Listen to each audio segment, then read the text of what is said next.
Hey, hi all. Hope you are doing great and preparing well for your exam. Meet Mr. Kavinath, RRBPO. In the video, Kavinathோட preparation journey and also strategy for upcoming aspirants நம்ம பார்க்க போறோம். First of all, congratulations Kavinath. Thank you. Let's dive into the video. Okay, Kavin. இப்போ வந்து உங்களை பத்தி சொல்லுங்க. உங்களோட preparation journey எப்படி இருந்துச்சு? நீங்க ஸ்டார்ட் பண்ணீங்க. ஏன் வந்து நீங்க பேங்கிங் குள்ள வந்தீங்க அப்படின்றத எல்லாத்தையும் சொல்லுங்க. ஹாய், நான் என் பேர் கவிநாத். நான் இந்த வருஷம் RRBPO 2025-26 எக்ஸாம் கிளியர் பண்ணியிருக்கேன்.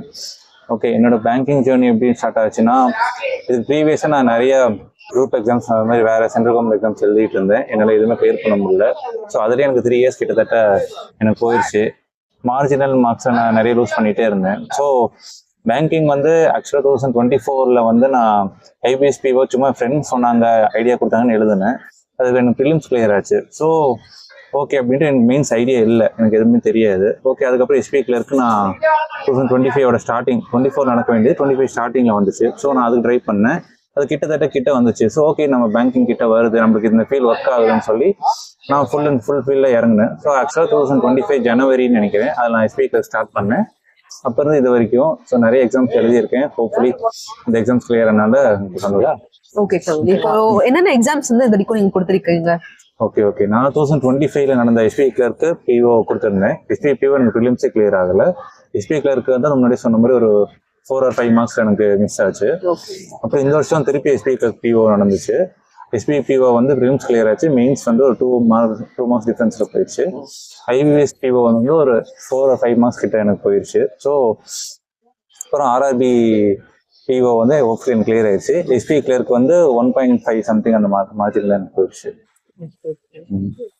RRBPOன்றது ஈஸி கிடையாது. அதுல உங்க ஸ்கோர் வேற 100.5. ஸோ வந்து அதுல நீங்க எந்தெந்த செக்ஷன் வந்து நீங்க ஸ்ட்ராங்கா இருந்தீங்க, எந்த செக்ஷன்ல நீங்க வீக் அப்படின்றது சொல்லுங்க. ஓகே, எனக்கு எப்பயுமே இங்கிலீஷ் தான் எப்பயுமே கை கொடுத்துருக்கு. ஸோ இதுலயுமே எனக்கு பெரிய டிஃபரன்ஸ் மெயின்ஸ்ல கொண்டு வர காரணமே எனக்கு இங்கிலீஷ் தான்.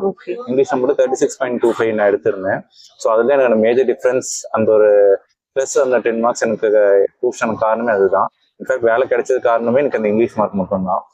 ஓகே, என்னோட செக்ஷன் வைஸ் ஸ்ட்ராட்டஜி என்னன்னா, குவான்ஸ் பேசிக்காக ரொம்பவே வீக் தான். ஸோ எனக்கு பேஸ் சரியா அந்த ஒரு 2-3 மந்த்ஸ் இனிஷியல் பீரியட் எனக்கு டைம் கிடைக்கல.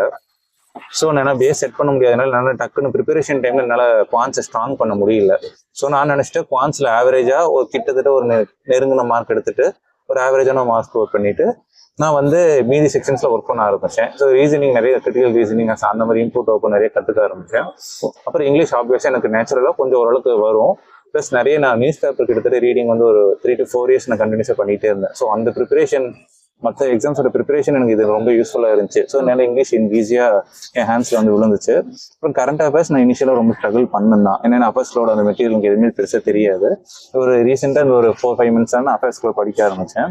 அதில் தான் ஒரு இன்புட் இல்லை. அப்புறம் எப்படி ஒரு ஜிஎஸ் ஒரு கொஸ்டின் கேட்குறாங்க, எப்படி நம்ம அப்ரோச் பண்ணணும், இவங்க எப்படி அந்த கொஸ்டின் எப்படி அந்த எடுக்கிறாங்க அப்படின்ற விஷயத்த நான் கொஞ்சம் அனலைஸ் பண்ண ஆரம்பித்தேன். ஏன்னா பேங்கிங் பொறுத்த வரைக்கும் கொஸ்டின்ஸ் பேப்பர் வெளியே வராது மற்ற எக்ஸாம்ஸ்ன்ற மாதிரி. ஸோ நிறைய டெலிகிராமில் வராத இது பற்றி தான் இதெல்லாம் ப்ராப்பராக அனலைஸ் பண்ண முடியல ப்ரிப்பரேஷன் ஷார்ட்டாக பண்ணுறதுன்றதுனால. ஸோ கரண்ட் அஃபேர்ஸில் ஒரு மினிமம் ஒரு மார்க் எடுத்தால் போதுன்ற மாதிரி நினச்சிக்கிட்டு ஒரு எக்ஸாமுக்கும் ஒரு செக்ஷனுக்கு ஒரு டார்கெட் மார்க் ஃபிக்ஸ் பண்ணிடுவேன். SPI ஒரு டஃப்னா குவான்ஸில் 10 மார்க் எடுக்க முடியும்னா அதை வச்சுட்டு இங்கிலீஷில் எவ்வளோ எடுக்க முடியும், cut off previous year cut off பொறுத்து நான் ஒரு டார்கெட் மார்க்ஸ் ஃபிக்ஸ் பண்ணிடுவேன். அதுக்காக மட்டும்தான் நான் மார்க் எழுதுவேன், அதுக்கு மட்டும் ஒர்க் பண்ணுவேன். அந்த மாதிரி. இப்போ இங்கிலீஷ்ல வந்து ஃபர்ஸ்ட் நீங்க எப்படி ஸ்டார்ட் பண்ணீங்க? அண்ட் இப்ப நிறைய பேருக்கு இங்கிலீஷ் வராது இல்ல, சோ அவங்க எல்லாருக்குமே நீங்க எப்படி இம்ப்ரூவ் பண்றதுக்கு ஒரு டிப்ஸ் சொல்லுங்க. ஓகே, இங்கிலீஷ் ஆக்சுவலா சொல்லப்போனா நிறைய பேர் வந்து அதுக்கு நிறைய டைம் கொடுக்கணும்னு நான் நினைக்கிறேன். ஏன்னா நிறைய பேர் கரண்ட் அஃபேர்ஸ் ரொம்ப டைம் கொடுத்து படிக்கிறீங்க லென்த்தியா. அது கொடுக்குற ஒரு இம்பார்ட்டன்ஸ், அது கொடுக்குற டைம் வந்து நீங்கள் பாதி டைம் நீங்கள் இங்கிலீஷ் கொடுத்தாவே நீங்கள் நிறைய இம்ப்ரூவ் ஆகலாம். அது பெனிஃபிட் ரொம்ப அதிகம். ஏன்னா கரண்ட் அஃபேர்ஸ் ரொம்ப வந்து அன்யூஷுவலாக இருக்குது. ஸ்டாட்டிக் கேட்குறாங்க, டைனமிக்காக கேட்குறாங்க. இப்போ நம்ம ப்ரெடிக்டே பண்ண முடியாது. இங்கிலீஷ் எப்பயும் ப்ரெடிக்ட் பண்ணலாம். ஸோ இங்கிலீஷ் நீங்கள் வந்து செக்ஷன் நான் ஸ்டார்டிங் இங்கிலீஷ்லேருந்து வந்துடுறேன். இங்கிலீஷ் எப்படின்னா, நான் வந்து எனக்கு பர்ஃபெக்டாக சொல்லணும்னா கிராமர் பெருசாக எனக்கு தெரியாது. எனக்கு அக்யூரேட்டாக இது அப்ஜெக்டிவ் இது நவுன் இதுன்னு பெருசாக எனக்கு தெரியாது. ஆனால் என்ன வரும் என்ன வரக்கூடாதுன்ற மாதிரி எனக்கு அந்த எலிமினேட் பண்ணுற ஆப்ஷன் எனக்கு ஸ்ட்ராட்டஜி எனக்கு நிறைய தெரியும். ஸோ நான் அப்படிதான் நான் அப்ரோச் பண்ணுவேன்.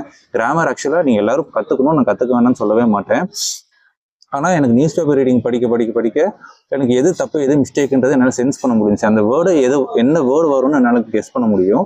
அது அப்ஜெக்டிவா நவுனா அட்வர்பா எனக்கு அந்த நாலேஜ் இருக்காது பெருசாக. ஆனால் என்ன வரும் வரக்கூடாதுன்றது எனக்கு தெரியும்.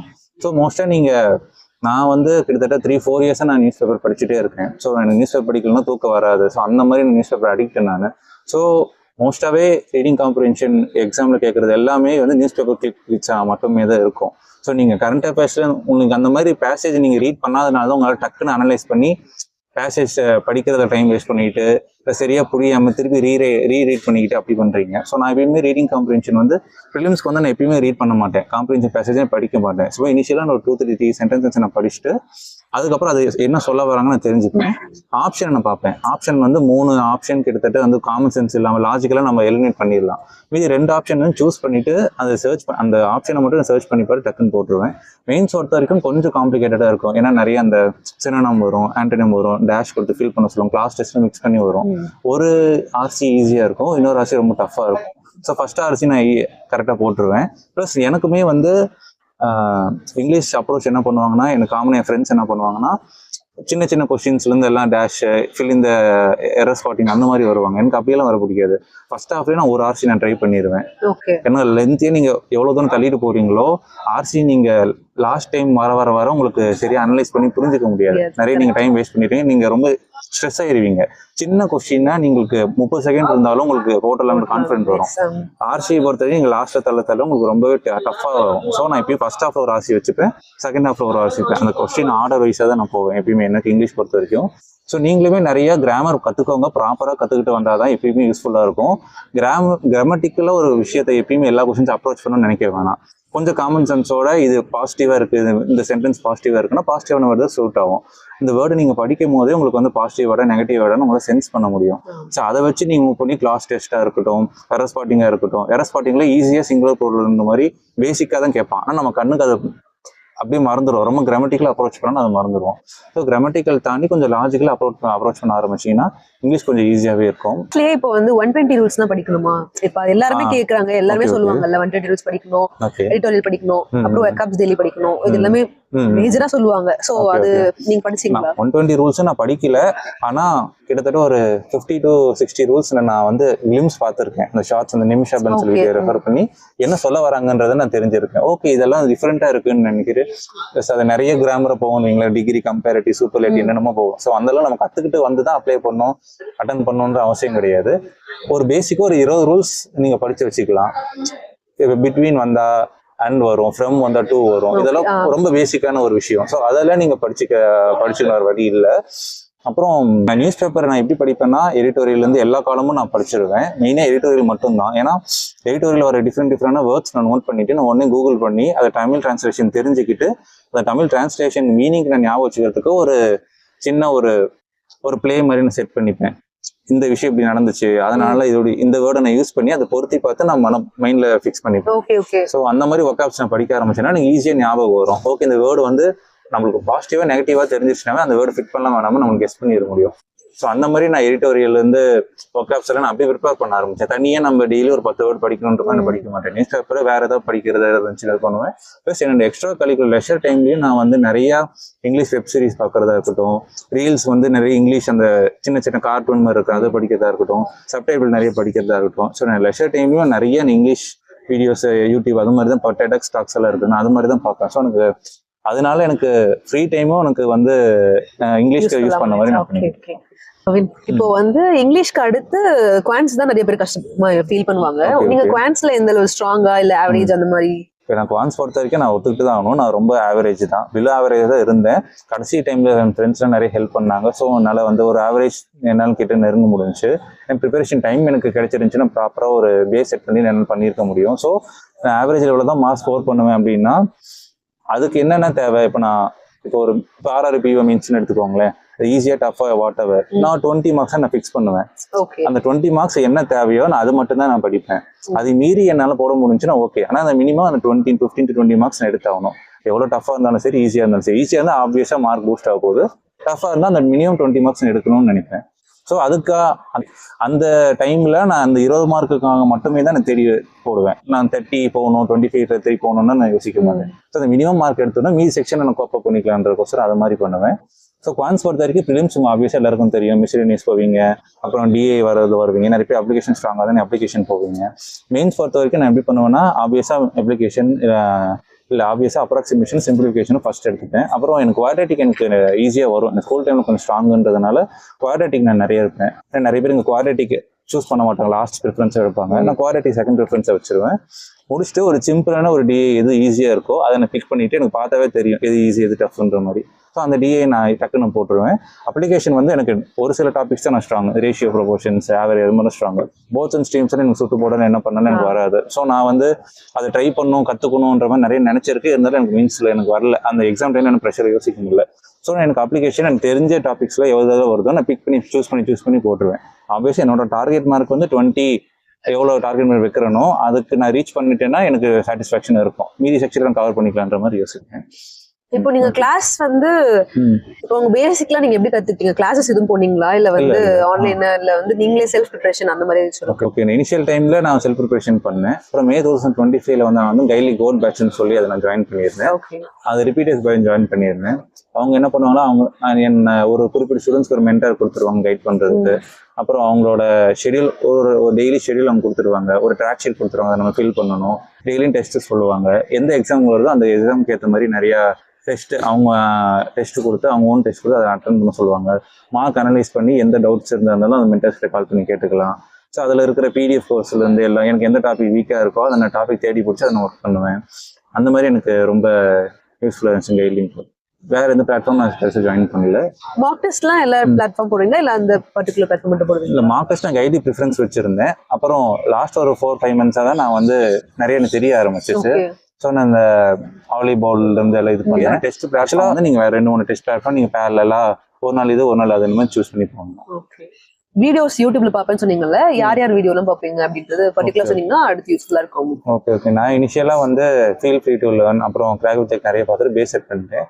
கொஞ்சம் நார்த் இந்தியன் சேனல் அந்த மாதிரி ஹிந்தி சேனல்ஸ் போனீங்கன்னா கெரியர் டிஃபைனர் அந்த கௌஷிக் மோகன்டி இருப்பார் அவரு, அப்புறம் வெட்டரன் ஒருத்தர் எனக்கு பர்சனலாக அவர்கிட்ட ஒரு கனெக்ட் இருக்கும். ஸோ நான் அதை நான் வாட்ச் பண்ணுவேன்.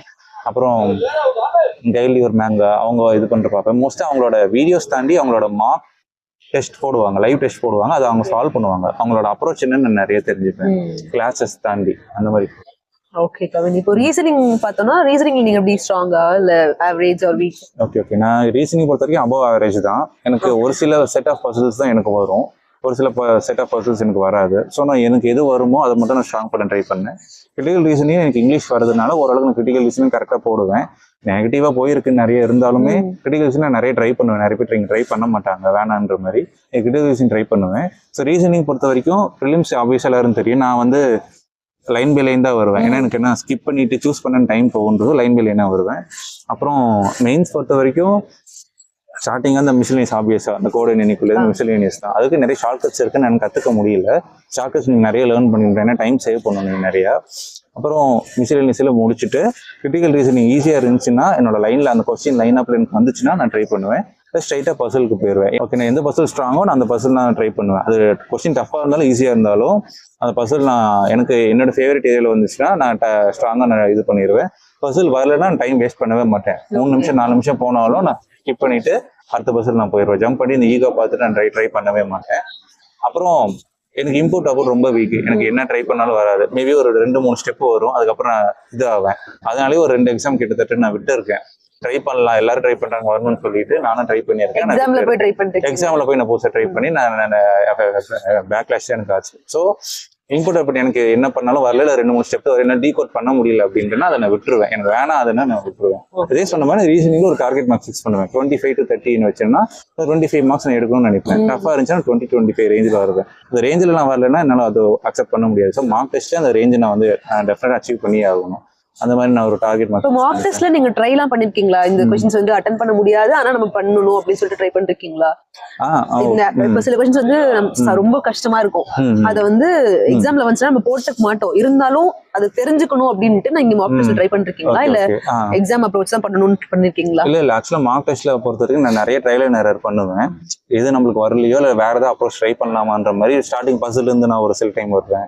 மிஸ்லினியஸ் விட்டுட்டு மிஸ்லினியஸ் தவிர பசில்ஸ் மட்டுமே நான் ட்ரை பண்ணி இது பண்ணியிருக்கேன். ஸோ நான் நிறைய ட்ரையல் எரர் பண்ணுவேன். பண்ணிட்டு எது எனக்கு வருதோ வரலையன்ற ஸ்ட்ராங்கா பிலீவ் பண்ணேன். நான் அதுல மட்டும் நான் குவான்ஸ் சொன்னேன்ல 20 மார்க்ஸ் நான் டார்கெட்னா அதுக்காக மட்டுமே தான் நான் பண்ணுவேன். 30 எவ்வளவு ஈஸியா இருந்தாலும் நான் அவ்வளவு பெருசா அவ்வளோலாம் போக மாட்டேன். அவ்வளவு பெரிய டைமை யூட்டிலைஸ் பண்ணி ரொம்ப பரபரப்பெல்லாம் போட மாட்டேன். ப்ரெஷர் எடுத்துக்காம என்னோட டார்கெட் மாதிரி நான் அச்சீவ் பண்ணிட்டேன்னா அதே மீறி டைம் இருந்துச்சுன்னா அந்த +5 மார்க் என்ன எவ்வளவோ அதை நான் போவேன். அதே மாதிரி தான் நான் பண்ணுவேன். நிறைய வந்து எனக்கு வரலன்னா அதை நான் அக்செப்ட் பண்ணிப்பேன். நான் எக்ஸாம்ல போய் நான் மார்க் டெஸ்ட்ல ஒரு ஸ்ட்ராட்டஜி பண்ணிட்டு எக்ஸாம்ல போய் நான் எனக்கு இது ஈஸியா இருக்கு ட்ரை பண்ணி பார்க்கலாமே நான் பண்ணவே மாட்டேன். ஸோ ஈஸியா இருந்தாலுமே நான் என்னோட மார்க் டெஸ்ட் என்ன ஸ்ட்ராட்டஜி அப்ரோச் பண்ணனோ அதை மட்டுமே தான் நான் ட்ரை பண்ணுவேன். எக்ஸாம் கிரிட்டிக்கல் ரீசனிங் வந்து எல்லாருமே போட மாட்டாங்க. ஓகே, அது எப்படி நீங்க இம்ப்ரூவ் பண்ணீங்களா இல்ல ஆக்சுவலாவே வந்துருச்சா? இங்கிலீஷ் படிக்கிறதுனால வந்துச்சா இல்ல இங்கிலீஷ் படிக்கிறதுனால ஓரளவுக்கு எனக்கு கெஸ் பண்ண முடியும். ஆனா இங்கிலீஷ் இது கிரிட்டிக்கல் ரீசனிங் பொறுத்த வரைக்கும் அந்த கீவேர்ட்ஸ் சொல்லுவாங்களே இன்ஃபரன்ஸ் அது மாதிரி சொல்லுவாங்களே, ஸோ அதுக்கான ரியல் மீனிங் வந்து நம்ம தெரிஞ்சுக்கணும். நிறைய யூடியூப் ரிசர்ச் தான் பார்ப்பேன். ப்ராப்பரா எனக்கு சேனல் தெரியல. நிறைய யூடியூப் ரிசர்ச்சஸ் பார்த்ததுக்கப்புறம் உங்களுக்கு தெரியும் இன்ஃபரன்ஸ் என்ன அவங்க என்ன கேட்கறாங்க அப்படின்ற மாதிரி தெரிஞ்சுக்கிட்டு ரிஸ்க் வந்து ஒரு 5 கொஸ்டின்னா நான் மேக்ஸிமம் 4 to 5 அட்டன் பண்ண ட்ரை பண்ணுவேன். ரொம்ப தொட முடியாது, எஸ்பிபியோட கொஞ்சம் தொட முடியாத மாதிரி இருக்கும். ரொம்ப தொட முடியல நான் விட்டுருவேன். மீதியெல்லாம் நான் மோஸ்டா ட்ரை பண்ணிடுவேன். இப்போ பார்த்தோம்னா அடுத்து கரண்ட் அஃபேர்ஸ் இருக்கிறதுலே பயங்கரம் இல்ல, முக்கால்வாசி பேர் கஷ்டமா இருக்கும் அது. ஆமா ஆமா. நீங்க கரண்ட் அஃபேர்ஸ்ல எப்படி ஓகே ஒரு ஓகேஷான மார்க் வருமா? ஓகேஷான மார்க் தான். நான் வந்து அந்த ஒரு சிங்கிள் டிஜிட் போக மாட்டேன், டபுள் டிஜிட் வர ட்ரை பண்ணுவேன் எப்பயுமே. அப்புறம் நான் அட்டம்ஸும் நான் ஆப்வியஸ்லி தெரியும் நிறைய அட்டம்ஸ் கொடுக்க ட்ரை பண்ணுவேன்றதுனால ஸோ நான் ட்ரை பண்ணுவேன். நான் அஃபேர்ஸ் க்ளவுட் வந்து நான் டெய்லி பிடிஎஃப் ரெகுலராக நான் ஃபாலோ பண்ணிட்டு இருந்தேன். அப்புறம் டெய்லியுமே படிச்சிருவீங்க? டெய்லியுமே அது வந்து நான் நோட்ஸ் எடுத்து நான் படிச்சிருவேன். நோட்ஸ் எடுப்பீங்களா?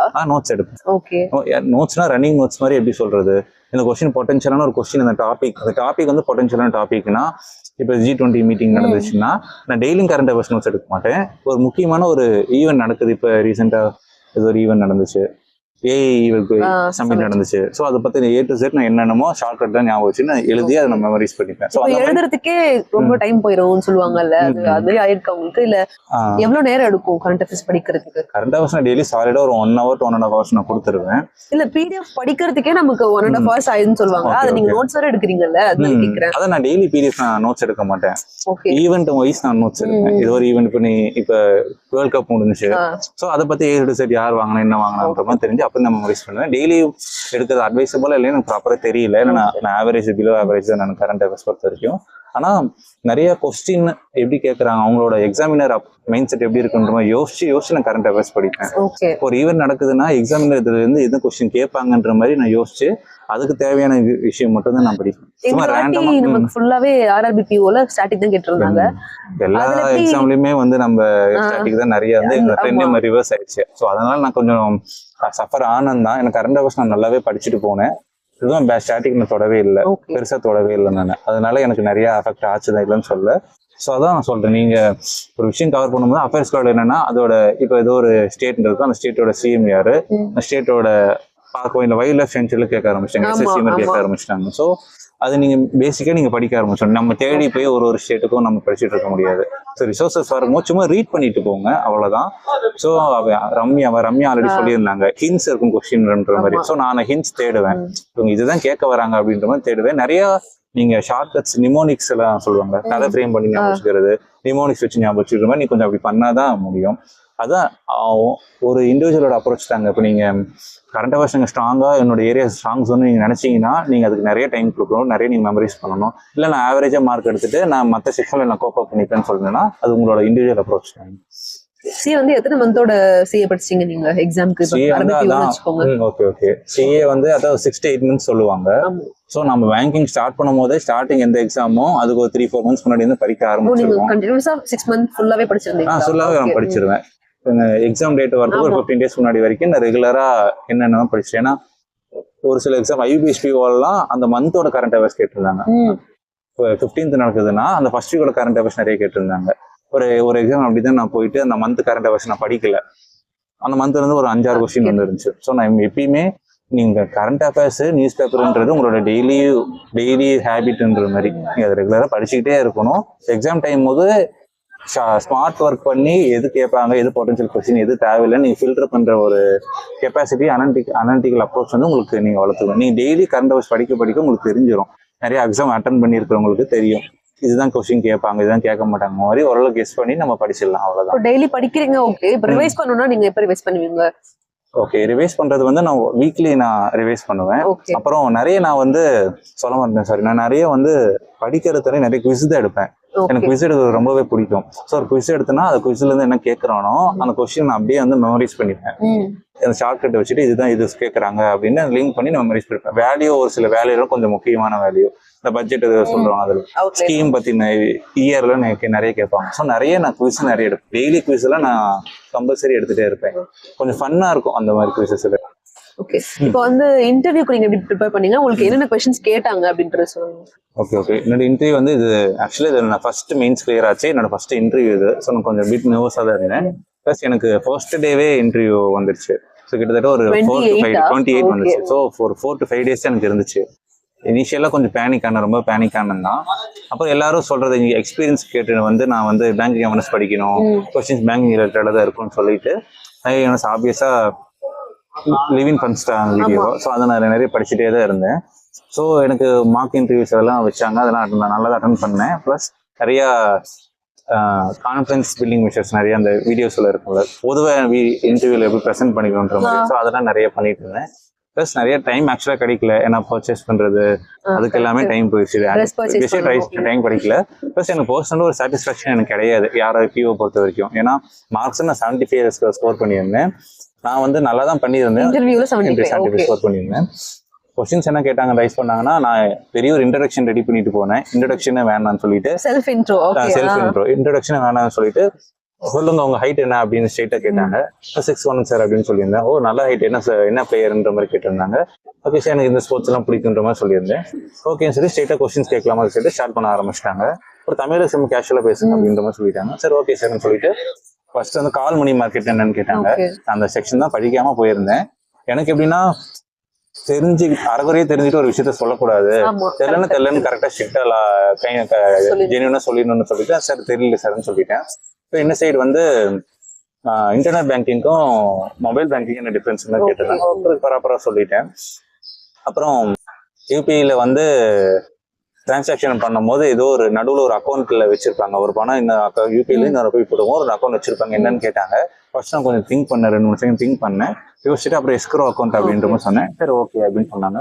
அப்புறம் சம்திங் ஏதோ ஒரு இன்டர்மீடியரி பற்றி ஏதோ ஒன்று கேட்டிருந்தாங்க. ஸோ அதுவும் கரெக்டாக சொல்லிட்டேன். அப்புறம் நிறைய கொஸ்டின்ஸ் மார்க் இன்டர்வியூல என்ன கேட்டிருந்தாங்கன்னா, இப்போ நீங்க பிரான்ச் மேனேஜரா இருக்கீங்க, இது சோன்ஸ்லாம் கேட்டிருக்காங்க. மார்க் இன்டர்வியூஸ் நீங்க அட்டெண்ட் பண்ண சொன்னீங்கல்ல, அது எப்படி இருந்துச்சு? ஓகே, நான் கைலியில ஈரோடுல இருக்கிற சென்டர், அங்க நான் தான் நேரில் போய் அட்டெண்ட் பண்ணியிருந்தேன். பேனல் மெம்பர்ஸ் வந்திருந்தாங்க. அவங்க ரொம்ப டிஃப்ரெண்டா கொஸ்டின் கேட்டிருந்தாங்க. என்னோட மெக்கானிக்கல் இன்ஜினியரிங் படிச்சேன், பேக்ரவுண்ட் நிறைய கொஸ்டின் ஷூட் பண்ணாங்க. அப்புறம் அவங்க 2 பேர் வந்து மெக்கானிக்கல் இன்ஜினியரிங் பேக்ரவுண்ட்னால அது ரிலேட்டட் கொஸ்டின் சூஸ் பண்ணாங்க. ஸோ நான் அது மார்க் இன்டர்வியூ நல்லா தான் பண்ணியிருந்தேன். ஸோ அதே மாதிரி கொஸ்டின் செட் ஆஃப் கொஸ்டின் அப்புறம் இன்னும் 2-3 இன்டர்வியூஸ் நிறைய அட்டன் பண்ணியிருந்தேன். அதே மாதிரி செட் ஆஃப் கொஸ்டின்ஸ் தான் வரும்னு எதிர்பார்த்து போயிருந்தேன். ரொம்ப பேசிக்காக காமனா நம்மளோட ஜென்ரலா நம்ம எவ்வளவு அவேரா இருக்கோன்ற தெரிஞ்சுக்கணுன்ற கொஸ்டின் கேட்டிருந்தாங்க. எனக்கு ஒரிஜினல் இன்டர்வியூல வந்து என்ன கொஸ்டின் கேட்டிருந்தாங்கன்னா, அது சிச்சுவேஷன் அனலிசிஸ் என்ன கேட்டிருந்தாங்கன்னா என்ன கேட்டிருந்தாங்க. ஆக்சுவலா பர்பஸ்ஃபுல்லா கேட்கல, நீங்க கடைசியா எப்ப பேங்க் போனீங்கன்னு கேட்டிருந்தாங்க. அப்ப நான் ரீசெண்டா போனேன் அப்படின்னு சொன்னேன். எதுக்கு போனீங்கன்னு கேட்கும் போது, ஒரு பேங்கரா நம்ம வந்து அடிக்கடி போய் தெரிஞ்சுக்கணும் போல நினைச்சிட்டு நான் அந்த மைண்ட் செட்ல ஃபர்ஸ்ட் நான் சொல்லிட்டேன். சார் ரெகுலரா போவேன், செய்ய ரெகுலரா போறீங்க அப்படின்னு சொன்னேன்னா, ஓகே அவங்க வந்து டிஜிட்டலைஸ் ஆக்கிட்டு இருக்காங்க, ஸோ நீ ரெகுலரா போக வேண்டிய அவசியம் இல்லை, நீ ஏன் ரெகுலரா போறன்ற கொஸ்டின் தான் கேட்கணும். ரெகுலரா ரிலீஸ் பண்ணிட்டு கொஞ்சம் ட்விஸ்டா மாத்தி சொல்லிட்டேன். அது தப்பு தான் ஆக்சுவலா. மாற்றி சொல்லிட்டு, இல்லை சார் நான் ரீசெண்டாக இது வந்து அப்பாவோட அக்கௌண்ட் சேலரி அக்கௌண்ட் இதாக இருந்துச்சு, ஸோ நான் இது பண்ணுவோம், என்ன ப்ராசஸ் பண்ண சொன்னாங்க அப்படின்னு கேவிசி பண்ண சொன்னாங்க. அப்போ கேவிசி ஒரு டைப்ஸ் என்னன்னு கேட்டிருந்தாங்க. ஓகே அப்படின்னு சொல்லிட்டு அப்புறம் காமனாக பேசிட்டு விட்டாங்க. சும்மா ஒரு 5 minutes எனக்கு நடந்துச்சு. 5 minutes தான் கேட்டிருந்தாங்க. சும்மா 1 word கொஸ்டின்ஸ் தானே அப்படின்னு சொல்லிட்டு, ஸோ எனக்கு செல்ஃப் இன்ட்ரோ கேட்கல, நான் இங்கிலீஷ் நல்லா பேசுவேன், எனக்கு இங்கிலீஷ் கம்யூனிகேஷன் செக் பண்ணல, அப்புறம் சிச்சுவேஷன் அனாலிசிஸ் கேட்பாங்கன்னு நினைச்சேன், பேசிக்காக கேட்டுட்டு விட்டுட்டாங்க அப்படின்னு சொல்லிட்டு. அப்புறம் ஏன் எனக்கு மார்க் கம்மியாக வந்துச்சு, ஏன்னா ஒரு கொஸ்டின் சொல்லலை, மீத கொஸ்டின் நல்லா சொன்னேன், ஏன் வந்துச்சுன்னு இன்னொன்று தெரியல. சரி ஓகே. ஸோ ஆர்ஆர்பி எக்ஸாம்ஸ் பொறுத்த வரைக்கும் ஆஃபீஸ் எல்லாருக்கும் தெரியும், மெயின்ஸ் நம்ம எந்த அளவுக்கு ஸ்கோர் நம்ம வந்து இது பண்றோமோ அது பொறுத்து. இன்டர்வியூ நம்ம ஆவரேஜா பண்ணாலுமே இதுல நல்லா பண்ணுன்ற மாதிரி சொல்லியிருந்தாங்க. இந்த வருஷம் நிறைய பேர் நிறைய புஷ் பண்ணி கேட்டிருக்காங்க கொஸ்டின்ஸ், அவங்களுக்கு மார்க்கும் நிறைய வந்துருந்துச்சு இந்த வருஷம். ஸோ நம்ம அந்த டைலாவை நம்ம எதுவுமே புரிஞ்சிக்க முடியாது. இன்டர்வியூ ப்ரிப்பரேஷன் என்ன சொல்லுவேன்னா, பர்சனலாக நீங்கள் ஒர்க் பண்ண ஆரம்பிக்கணும். உங்ககிட்ட உங்களோட ஸ்ட்ரென்த் என்ன, உங்களோட வீக்னஸ் என்ன, நீங்கள் நல்லா ப்ரெசென்ட் பண்ணிக்க ஆரம்பிக்கணும். இன்டர்வியூனாவே நம்ம ஸ்ட்ரெயிட்டாக பேங்கிங் அவேர்னஸ் படிக்கிறோம், பேங்கிங் நம்ம அதில் மட்டும்தான் இருக்கும். நம்ம அவேராக இருந்துக்கிட்டு நம்ம எந்த அளவுக்கு நம்ம ப்ரெசென்ட் பண்ணிக்கிறோம், எவ்வளோ போல்டாக பேசுகிறோம் அப்படின்றத பொறுத்து தான் இருக்கு இன்டர்வியூ பொறுத்த வரைக்கும். அந்த மிஸ்டேக்ஸ் பண்ணக்கூடாது. நீங்க நார்மலா டெய்லி என்னென்ன பண்ணுவீங்க? படிக்க ஸ்டார்ட் ப்ரிலிம்ஸ்ல இருந்து மெயின்ஸ் வரைக்கும் உங்களோட ஷெட்யூல் எப்படி இருந்துச்சு அப்படின்ற சொல்லுங்க. ஓகே.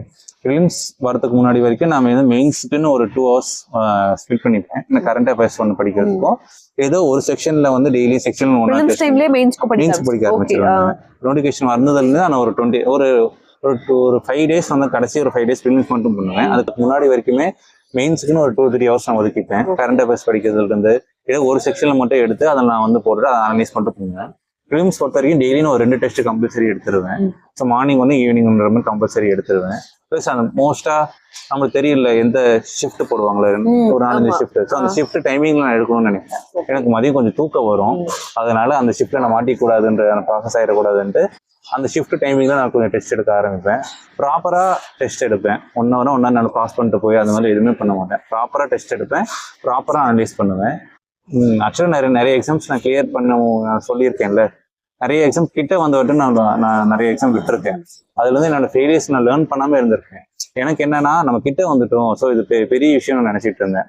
90 எல்லாம் எடுக்கும் போது நம்ம கிட்ட வந்துட்டோம்னு நம்ம பெரும் போறதுக்கு ஒண்ணுமே இல்லை. ஃபெயில் 1 மார்க்ல ஃபெயிலும் ஃபெயில் தான், 10 மார்க்ல ஃபெயில் ஆனாலும் ஃபெயில் தான். ஸோ உங்களோட மிஸ்டேக், உங்களோட ஃபெயிலியர்ஸ் வந்து நிறைய நீங்க லேர்ன் பண்ணணும். நம்ம ஏன் ஃபெயில் ஆனோம், நம்ம எந்த இதுல விட்டோம், அதை அனலைஸ் பண்றது ரொம்ப ரொம்ப முக்கியம்னு நினைக்கிறேன். நிறைய எக்ஸாம்ஸ் நடந்திருக்கும், அதுல வந்து எதில் நம்ம விட்டோம்னு நம்ம யோசிச்சாவே நம்ம அடுத்த அட்டம்ப்ட்ல வந்து நம்ம அதை பிடிச்சிடலாம் ஈஸியா. அதனால அந்த மிஸ்டேக் நம்ம அதை லேர்ன் பண்ணிக்கணும். சோ நீங்க ரிவ்யூ பண்றதுக்கு எவ்வளவு நேரம் எடுக்கும்? இப்போ ப்ரிலிம்ஸ் ஓகே, மெயின்ஸ்ல வந்து எவ்வளவு நேரம் நீங்க ரிவ்யூ பண்ணுவீங்க? ஏன்னா அது ஒரு क्वेश्चंस நமக்கு தெரியலனாலுமே கொஞ்சம் லேட் ஆகும்ல. அது எப்படி ஆகும்? ஓகே. ஆக்சுவலா நான் மெயின்ஸ் பொறுத்த வரைக்கும் இது பண்ணலாமான்னு தெரியல, ஆனா நான் என்ன அட்டெண்ட் பண்ணணும் அந்த கொஸ்டின்க்கு மட்டும் நான் வந்து ரீரிவ்யூ பண்ணுவேன். நான் அட்டன் பண்ணி கரெக்டா இருந்தாலுமே அது திருப்பியும் அந்த அப்ரோச் என்னன்னு நான் தெரிஞ்சுப்பேன். அப்புறம் ஒரு சில ஈஸியான கொஸ்டின்ஸ் மட்டும் தான் நான் தெரிஞ்சுப்பேன். கஷ்டமான கொஸ்டின்ஸ் எல்லாம் நான் ரிவ்யூவே பார்க்க மாட்டேன். இது வந்து நம்மளால எக்ஸாம்ல போட முடியும் அப்படின்னு போட முடியும் மட்டும் தான் நான் லிஸ்ட் பண்ணி பார்ப்பேன். டிஃபிகல்ட்டான கொஸ்டின்ஸ் தெரியும், ஸோ அந்த டே நான் கத்துக்கிட்டாலும் திருப்பி நான் போட மாட்டேன், டைமும் இருக்காது நம்மளுக்கு. ஸோ எல்லா கொஸ்டின்ஸும் நான் ரிவ்யூ பார்க்க மாட்டேன். தேவையான கொஸ்டின்ஸ் வந்து நான் ரிவ்யூ. ஓகே. காலையில எந்திரிச்சிங்க அப்படின்னா ஃபர்ஸ்ட் எடுத்தது கரண்ட் அஃபேர்ஸ் படிப்பீங்க அப்படியா, இல்ல எந்த மாதிரி? ஓகே. நான் இனிஷியல் டைம்ல நான் கொஞ்சம் நைட் அவ்வளோ தான் இருந்தேன். நைட் ஒரு 12-1 மணி வரைக்கும் நான் படிப்பேன். காலைல வந்து 8 மணி வரைக்கும் நான் தூங்குவேன். எனக்கு அந்த 8 hours ஸ்லீப் எனக்கு டிஸ்டர்ப் ஆச்சுனாவே நான் வந்து என்னோட மென்டாலிட்டி அப்படிதான் இருந்துச்சு. ஸோ நான் அப்படி இது பண்ணிட்டு இருப்பேன். ரேண்டமா இப்போ செல்ஃப் ப்ரிப்பரேஷன் பண்ற, தனியா ப்ரிப்பேர் பண்ற எல்லாருக்கும் வந்து அவங்க மிஸ்டேக்ஸ் என்னன்னே அவங்களுக்கு ரெக்டிஃபை பண்ண முடியாது. ஒரு ஃப்ரெண்ட் சர்க்கிள் சேர்ந்து படித்தாதான் அவங்களோட அப்ரோச் நம்ம தெரிஞ்சுக்க முடியும். அவங்க என்ன மிஸ்டேக் பண்றாங்கன்றதை அவங்களால தெரிஞ்சுக்க முடியும். ஆக்சுவலாக கோட் நான் பேச்சுலர் என்ரோல் பண்ணியிருந்தனால எனக்கு கோட்லோட ஷெடியூல் அவங்களுக்கு கிளியராக கொடுத்துருவாங்க. ஒரு நாளைக்கு இந்த டெஸ்ட்ல நீங்கள் அப்லோட் பண்ணணும், அப்போ டெஸ்ட் போட்டிருக்கணும், உங்களுக்கு மார்க்ஸ் அப்டேட் பண்ணணும், நீங்கள் இந்த கிளாஸஸ் எல்லாம் அட்டன் பண்ணி ஆகணும். கரண்ட் அஃபேர்ஸ் சிஏல நீங்கள் அட்டன் பண்ணிடணும், டெஸ்ட் அட்டன் பண்ணிடணும் ஷெடியூல் இருக்கும். அவங்க கொடுக்குற ஷெடியூல கிட்டத்தட்ட ஒரு 4 to 5 hours வரைக்கும் வந்துடும். சோ அப்படியே நீங்க டிட்டர்மைண்டா உட்கார்ந்து இப்போ நீங்களே படிக்கவும். ஓகே. எனக்கு இன்விசிபிளா நிறைய காம்படிட்டர்ஸ் இருந்தாங்க. நான் கோட்ல அந்த ரேங்கிங் வரும், ஸோ அதெல்லாம் வந்து டாப் 10-15ல வரணும், அந்த இதுல இருந்துகிட்டே இருக்கணும்னு நம்ம நினைச்சிட்டே இருப்பேன். இன்விசிபிளா நிறைய எனக்கு என்னோட மென்டார் ஸ்டூடெண்ட்ஸ் எனக்கு தெரியாது, ஆனா எனக்கு பேர் நான் நிறைய நோட்டீஸ் பண்ணுவேன். ஸோ நிறைய கம்பீட் பண்ணுவேன் அவங்க கூட. இன்விசிபிளாவே அவங்களுக்கு எனக்கு ஒரு போட்டி இருக்கும். இந்த டாப் 10 and 15 அந்த ரேங்க் லிஸ்ட் நான் வந்தே ஆகணும் டிட்டர்மைண்டா இருப்பேன். மார்க்ஸ் அப்டேட் பண்ணும் போதெல்லாம் அவங்களோட எல்லாரோட எப்படி சொல்றது ட்ராக் ஷீட்டும் நான் நோட் பண்ணுவேன். அவங்க என்னெல்லாம் படிக்கிறாங்க, எவ்வளோ நேரம் படிக்கிறாங்க, என்னெல்லாம் டிஃப்ரெண்டா படிக்கிறாங்கன்னு மென்ஷன் பண்ணியிருப்பாங்க. ஸோ அதையும் நான் நிறைய பார்ப்பேன். ஸோ அந்த வகையில் எனக்கு கோட் ரொம்ப யூஸ்ஃபுல்லாக தான் இருந்துச்சு. ப்ளஸ் மென்டார் வந்து நிறைய டிப்ஸ் கொடுப்பாங்க. ஏன்னா அவங்களோட சீனியர் ஆஸ்பிரண்ட் இருந்ததுனால நீங்க இதெல்லாம் தப்பு பண்றீங்க, இதெல்லாம் இது சரியா பண்ணுங்க அப்படின்ற மாதிரி நிறைய கைட் பண்ணுவாங்க. ஸோ அந்த விதத்துல எனக்கு அந்த கைலி கோட் பேக்கேஜ் எனக்கு ரொம்ப யூஸ்ஃபுல்லா இருந்துச்சு. ப்ரிப்பரேஷன் பண்றீங்க எல்லாருக்குமே உங்களோட மென்டார்ஸோ இல்லை நீங்கள் நிறைய யூடியூப்ஸ் பார்த்து அவங்களோட அப்ரோச் என்ன, டாப்பர்ஸோட அப்ரோச் என்ன நீங்கள் அனலைஸ் பண்ணி பார்க்கணும். ஸோ அது பண்ணணும். ஓகே. காலையில் எந்திரிக்கிறதுனா அப்புறம் அதை இனிஷியலாக நான் கொஞ்சம் நைட் அவ்வளோ இருந்தேன். நான் முதல்ல எப்போ வந்தனோ அதுக்கப்புறம் வந்து ஆக்சுவலாக கேர்ள்ஸ் தான் கொஞ்சம் மோட்டிவேஷனு. ஏன்னா லேபில் வந்து பார்க்கும்போது காலையில் ஒரு 5 o'clock எந்திரிச்சியில் வந்துட்டு 6 o'clock ஸ்டடி ஆரம்பிக்குதுன்னா 6 o'clock அந்த ரெஜிஸ்டரில் சைன் பண்ணுவோம்ல, 30வது ஆளா நான் சைன் பண்ணுவேன். 30 பேர் கேர்ள்ஸ் அங்கே படிச்சுட்டு இருப்பாங்க. அது பார்க்க ரொம்ப டிட்டர்மிண்டா இருப்பாங்க. ஒரு 23, 24 அந்த ஏஜ்ல இருக்கிறாங்க. அந்த ஏஜ்ல இருக்க சின்ன பொண்ணுங்கள அவ்வளோ டிட்டர்மிண்டா இருக்கும்போது நம்ம என்ன பண்றோம், இவங்க இவ்வளோ டிட்டர்மிண்டா இருக்காங்க அப்படின்னு சொல்லிட்டு அதுக்கோசரமே ரெஜிஸ்டர்ல சீக்கிரம் சைன் பண்ணுறதுக்கோசரமே நான் ஏர்லியாக எந்திரிக்க ஆரம்பிச்சுட்டு அப்புறம் என் ஃப்ரெண்ட்ஸ் 2-3 பேர் லேசியாக இருப்பாங்க, அவங்க நான் புஷ் பண்ணி எந்திரிக்க ஆரம்பிச்சுட்டு ஒரு 5 o'clock நான் எந்திரிக்க ஆரம்பிச்சிட்டேன். ஸோ என்னோட டெய்லி ஸ்டடியில் கரண்ட் அஃபேர்ஸ் தான். ஸ்டார்டிங் கரண்ட் அஃபேர்ஸ் தூக்கம் வந்துச்சுன்னா நான் எனக்கு பிடிச்ச மேக்ஸ் இம்ப்ளிகேஷன் அப்ராக்சிமேஷன் ஏதோ ஒன்று நம்ம பூஸ்டர்ஸ் மாதிரி சும்மா எனக்கு அதில் யூஸ்ஃபுல்லாக இல்லைன்னு தெரியல, இருந்தாலும் நான் படிக்கணும், எனக்கு அந்த சாட்டிஸ்ஃபேக்ஷன் வரணுன்றதுக்கோசரம் அதை நான் பண்ணுவேன். அப்புறம் எனக்குன்னு ஆக்சுவலாக நான் ப்ரிப்பேர் பண்ணும்போது எனக்குன்னு ஒரு ப்ரைம் டைம் நான் செட் பண்ணிப்பேன். ஒரு நாளில் எனக்கு எவ்வளோ நேரம் படிக்கலாம் எனக்கு கணக்கு கிடையாது. ஒரு 3 to 4 hours எனக்குன்னு ஒரு ப்ரைம் டைம் இருக்கும். அந்த ப்ரைம் டைமை நான் கரெக்டாக யூட்டிலைஸ் பண்ணி எனக்கு என்னெல்லாம் தேவையோ அந்த ப்ரைம் எனக்கு ஒரு மைண்ட் செட் இருக்கும். நான் இந்த டைமில் நான் படிச்சே தீருவேன், நான் எதுவும் ஜாலியாக பேசிட்டோ இது என்டர்டைன்மெண்ட்டில் நான் எதுவும் பண்ணிக்க மாட்டேன். ஸ்ட்ரிக்டாக அதில் நான் டைமிங்கில் இருப்பேன். ஸோ அந்த மாதிரி டைமிங் நான் காலையில் செட் பண்ணிடுவேன். எனக்கு பீஸ்ஃபுல்லாக இருக்கும். காலையில் கொஞ்சம் லோன்லியாக படிக்க எனக்கு கொஞ்சம் பிடிக்கும், எம்டியாக இருக்கும்போது படிக்க கொஞ்சம் பிடிக்கும். அப்புறம் ஈவினிங் நைட்டு நான் காலையில் எந்திரிக்க ஆரம்பிச்சேன், நைட்டு படிக்கிறது விட்டுட்டேன். சும்மா ஜாலியாக என்ஜாய் பண்ணுற ஆரம்பிச்சுட்டு ஈவினிங் டைம் நான் ஒரு past 5 அந்த மாதிரி டைம்ஸில் நான் ரெகுலராக எந்த டெஸ்ட் எனக்கு புதுசாக ஒரு விஷயம் கற்றுக்கணும், இது ஒரு விஷயம் டெஸ்ட்டு போடணும், ஆக்டிவாக இருக்கிற டைமில் நான் பண்ணிப்பேன். ஸோ உங்களுக்குன்னு ஒரு நாள் நீங்கள் டெய்லியும் படிக்கிற கணக்கு எவ்வளோ மணி நேரம்ன்றது கணக்கு பண்ண தேவை கிடையாது. உங்களுக்குன்னு ஒரு ப்ரைம் டைம், இந்த டைம் நான் படிச்சே ஆகணுன்ற மாதிரி ஒரு 4 to 5 hours மட்டும் நீங்கள் டைம் கொடுங்க. மீதி டைமில் நீங்கள் ஃப்ரீயாக இருக்கிறதோ இல்லை மற்ற விஷயம் கற்றுக்கிறதோ படிக்கிறதோ பண்ணுவேன். ஸோ காலையில் எழுந்திரிச்சிலேருந்து அந்த கரண்ட் அஃபேர்ஸ் படிப்பேன், மிக்ஸ் பண்ணி படிப்பேன். டெஸ்ட்டுனா இப்போ ஒரு மெயின்ஸ் டெஸ்ட் ஒரு 2.5 மணி நேரம் 2 மணி நேரம்னா நான் ப்ராப்பராக அந்த 2 மணி நேரம் நான் எடுத்துருவேன். நடுவில் பாஸ் பண்ணிட்டு எந்திரிக்கிறதுக்கு ஒரு இஷ்டம் எதுக்குமே நான் போக மாட்டேன். ப்ராப்பராக அந்த 2 hours நான் இது பண்ணிட்டு ஃபோன் வந்தால் கூட எடுக்க மாட்டேன், டிஸ்ட்ராக்ட் ஆக மாட்டேன். 2 மணி நேரம் முடிச்சதுக்கு அப்புறம் தான் என்னோட அடுத்த வேலையை பார்ப்பேன். பார்த்துட்டு ரிவ்யூ நான் எல்லா செக்ஷன்ஸும் பிட்டாக பார்ப்பேன்.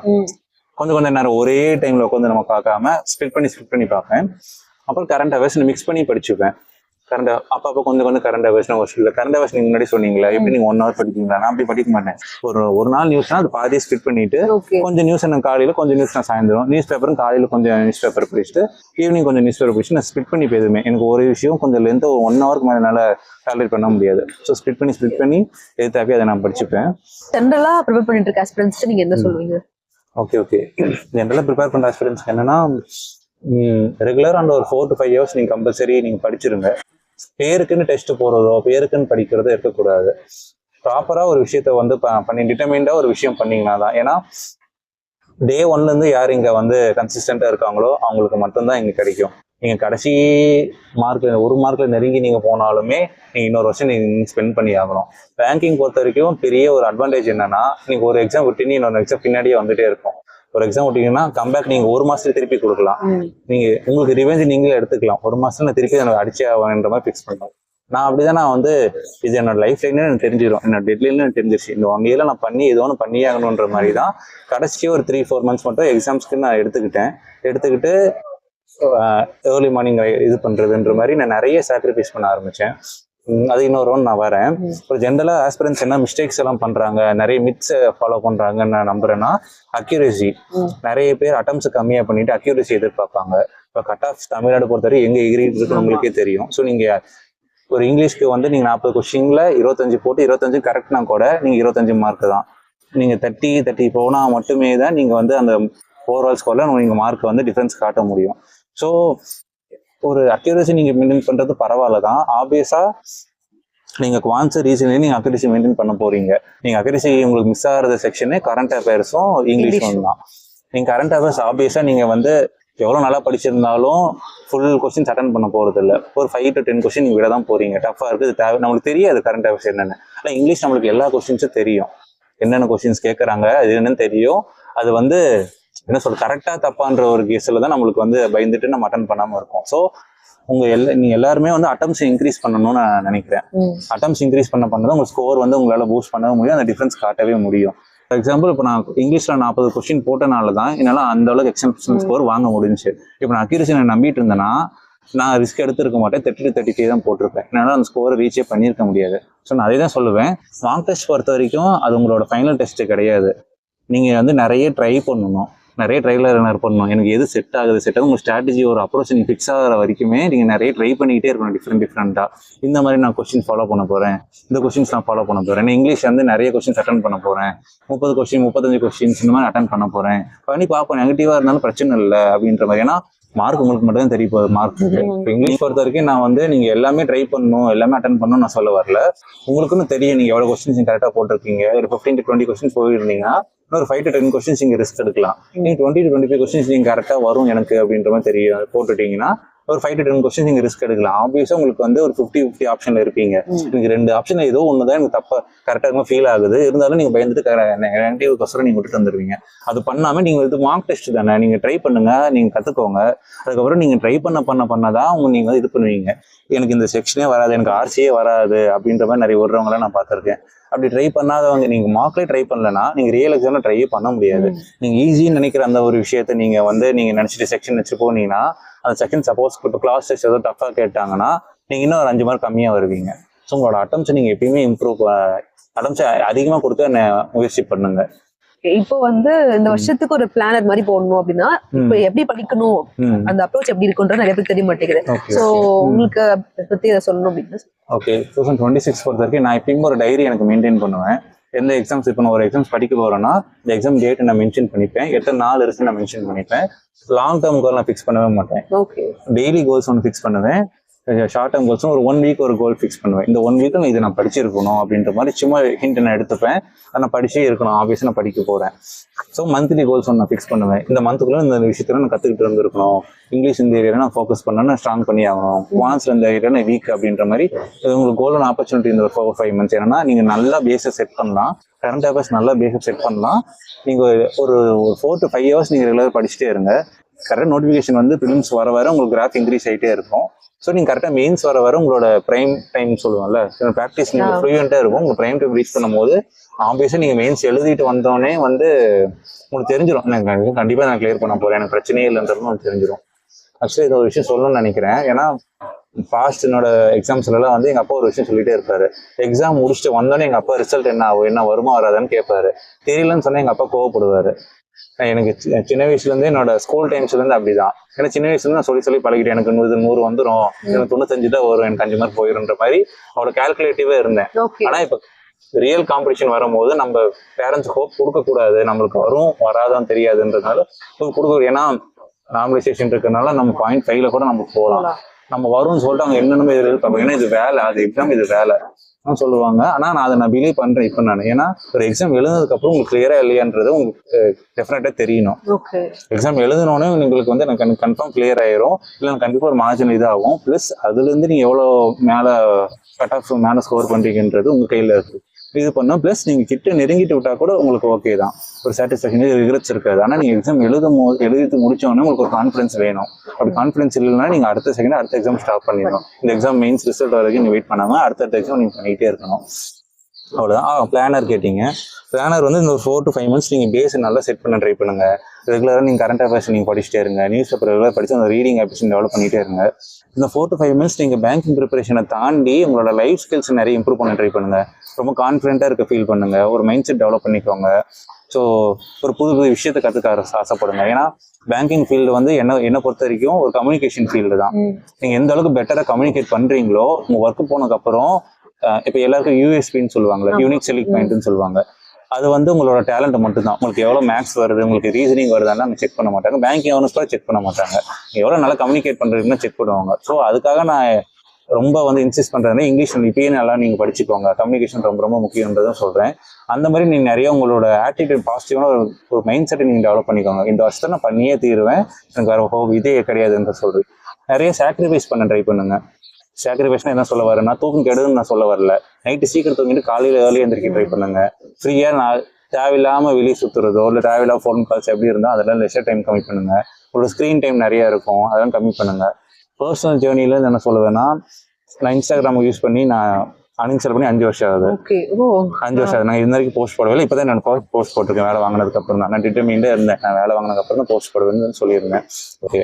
அப்புறம் நிறைய ஃப்ரெண்ட்ஸ் நான் மிஸ் பண்ணியிருக்கேன். அவங்களோட மேரேஜ் கூட போகாமல் நான் மிஸ் பண்ணியிருக்கேன். நிறைய பேர் திட்டுவாங்க, இருந்தாலும் பரவாயில்ல. எனக்கு பர்சனலாக எனக்கு வந்து வேலை வாங்கிட்டு தான் எனக்கு சொசைட்டி ஃபேஸ் பண்ணுன்ற மாதிரி எனக்கு நிறைய இருந்துச்சு. அது ஒரு ரிலேட்டிவ்ஸ், முக்கியமான ஒரு ரிலேட்டிவ்ஸ் ஃபங்க்ஷன் மட்டும்தான் நான் போவேன். நீங்க வீட்லயே முடங்கி கிடக்கணும்னு நான் சொல்ல வரல. அந்த ஒரு 4 to 5 minutes நீங்க கஷ்டப்பட்டுட்டீங்கன்னா அதுக்கப்புறம் நீங்க எவ்வளவு எக்ஸ்ப்ளோர் பண்ணலாம். இப்ப உண்மையில சொல்ல போனா ஒரு சந்தோஷன்றதை தாண்டி ஒரு பீஸ்ஃபுல்லா ஒரு விஷயம் இருக்கு. ஓகே, நம்மளுக்கு கிடைச்சிருச்சு, அதுக்கப்புறம் நம்மளுக்குன்னு லைஃப் இருக்கு, நம்ம பாத்துக்கலான்ற மாதிரி. ஸோ அந்த ஒரு 4-5 months மட்டும் நீங்க நிறைய சாக்ரிஃபைஸ் பண்ணுங்க. அவ்வளவுதான் நான் சொல்ல வரேன். உங்களோட லெஷர் டைம் மெயினா உங்களோட என்டர்டைன்மெண்ட்டை வந்து நீங்க குறைக்க ட்ரை பண்ணுங்க. அப்புறம் இது சொல்லலாம் ஆக்சுவலா, உங்களோட ஃப்ரெண்ட்ஸ் நீங்க வைஸா சூஸ் பண்ணுங்க. நீங்க வந்து எவ்வளவு வேணா ஃப்ரெண்ட்ஸ் வச்சுக்கலாம், அது தப்பு இல்லை. ஆனா ப்ரிப்பரேஷன் போது இன்டென்ட் இருக்கிற ஃப்ரெண்ட்ஸை நீங்க சூஸ் பண்ணுங்க. கண்டிப்பா அவனுக்கு ஒரு இன்டென்ட் இருக்கும், நான் பண்ணியே ஆகணுன்ற மாதிரி. சும்மா ஏன்னா தோணு படிக்கிற ஃப்ரெண்ட்ஸ்ல தேவை கிடையாது. சினிமா டைலாக் வேணா நண்பன் நல்லவன்னு சொல்லலாம், ரியல் லைஃப்ல அப்படி கிடையாது. விஷ் கூட உங்களுக்கு பண்ண மாட்டாங்க. கிளியர் பண்ணிட்டு நீங்க விஷ் கூட உங்களுக்கு பண்ணாதவங்களும் எனக்கு இன்னும் இருக்காங்க. ஸோ உங்களோட ஃப்ரெண்ட்ஸை நீங்க வயசை சூஸ் பண்ணுங்க. நிறைய வந்து நீங்க கிவ் அண்ட் டேக் பண்ணிக்கோங்க.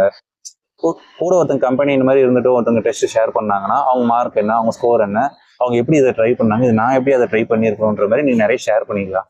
நிறைய எக்ஸாம் விட்டது காரணமே எனக்கு அதுதான். எனக்கு ஒரு அப்ரோச்சே எனக்கு தெரியல, நான் என்ன மிஸ்டேக் பண்றேன்னு யாராச்சும் சொன்னாதான். எனக்கு மென்டர் இருந்தாலும் ஒரு ஃப்ரெண்ட் கிடைக்கிற மாதிரி ஒரு மென்டர் கிடைக்க மாட்டாங்க. ஸோ உங்களோட ஃப்ரெண்ட்ஸை நீங்க வயசை சூஸ் பண்ணணும். அவ்வளோதாங்க. வேற பிளானர் நீங்க இது பண்ணிக்கோங்க. அதான் நான் கேலண்டர் ரெகுலராக மெயின்டைன் பண்ணுவேன். Short term goal, medium term, exam wise என்னன்னா அப்படின்னு சொல்லுவேன். டெஸ்ட் ஆஸ்பினி ஆஃப் டெஸ்ட் நீங்க போட்டுங்க. டெஸ்ட் போட உண்மையில எனக்கு ரொம்ப பிடிக்கும். அனலைஸ் பண்ண பிடிக்காது, ஆனா எனக்கு டெஸ்ட் போட எனக்கு ரொம்ப பிடிக்கும். அனலைஸ் பண்ணி தான் ஆகணும். அனலிசிஸ் வந்து நிறைய பேர் எல்லா கொஸ்டின்ஸ் அனலைஸ் பண்ணுவாங்க. ஆக்சுவலா என்ன கொஸ்டின் அனலைஸ் பண்றது நல்லதுதான். ஆனா எல்லா கொஸ்டின் நம்ம எக்ஸாம்ல ஒரு ரியல் எக்ஸாம்ல போட போறோமா நம்மளுக்கு தெரியாது. ஸோ நம்ம என்ன ட்ரை பண்றோம் அப்படின்றது, என்ன நம்மளுக்கு வரும் வராதுன்னு கிளியரா தெரிஞ்சுக்கிட்டு மூவ் பண்ணணும். ஒரு எக்ஸாமுக்கும் நான் சொன்ன மாதிரி SPIPO கஷ்டமா இருக்கும்ன்றது உங்களுக்கு தெரியும்.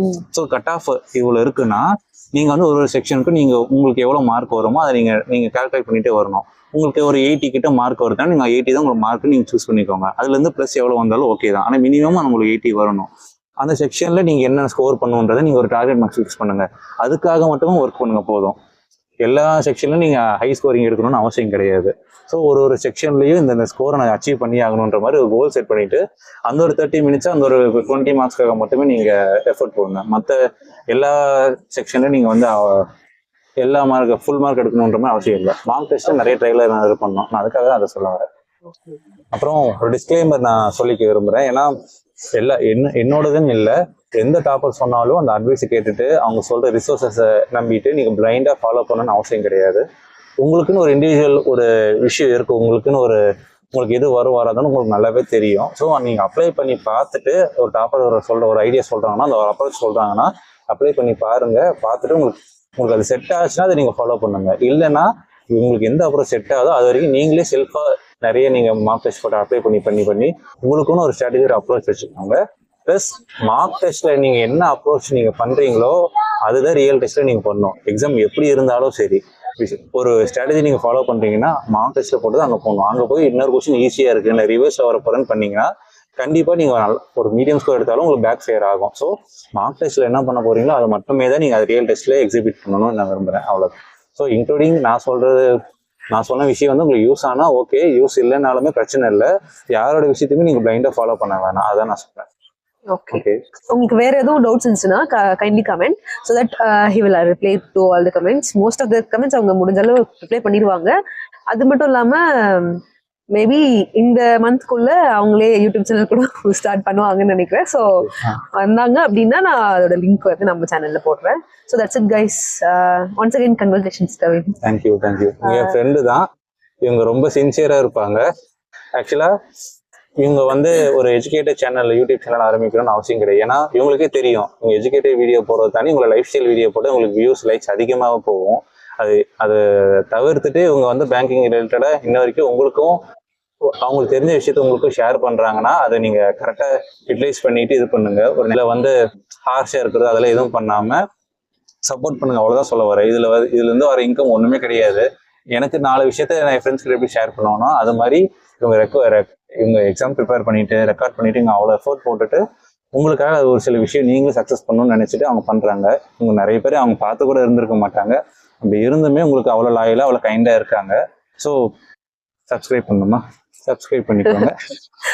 எல்லா எக்ஸாம் கிளியர் பண்ணுங்க. அது போதும் பண்றோம். ஓகே, எல்லாரும் சேர்ந்து பண்றோம். 26 ஆக்சுவலா 26 நீங்க டிசைட் பண்ணுங்க. ரொம்ப டிட்டர்மைண்டா இருந்தீங்கன்னா ரொம்ப நீங்க மேனிஃபெஸ்ட் பண்ணிட்டே இருந்தீங்க ஒரு விஷயத்த கண்டிப்பா நீங்க வந்து அதை ரீச் பண்ணலாம். ஆனா அதுக்கான எஃபர்ட் நம்ம போட்டோமா இல்லையான்னு நம்மளுக்கு தெரியணும். ரிக்ரெட்ஸே பண்ணக்கூடாது. நமக்கு எஃபர்ட் போட்டுலாம் கண்டிப்பா பண்ணுவோம். அதுக்கு மேல என்ன சொல்றது, யூனிவர்ஸ் உங்களுக்கு ஹெல்ப் பண்ணும். நீங்க ரொம்ப டிட்டர்மைண்டா இருந்தீங்க. அவ்வளோ. Okay guys, that's it. உங்க எல்லாருக்கும் இந்த வீடியோ யூஸ்ஃபுல்லா இருந்திருக்கும்னு நினைக்கிறேன். If it's so, kindly like, share and subscribe to my channel and see you on the next video. Until then, bye. Bye.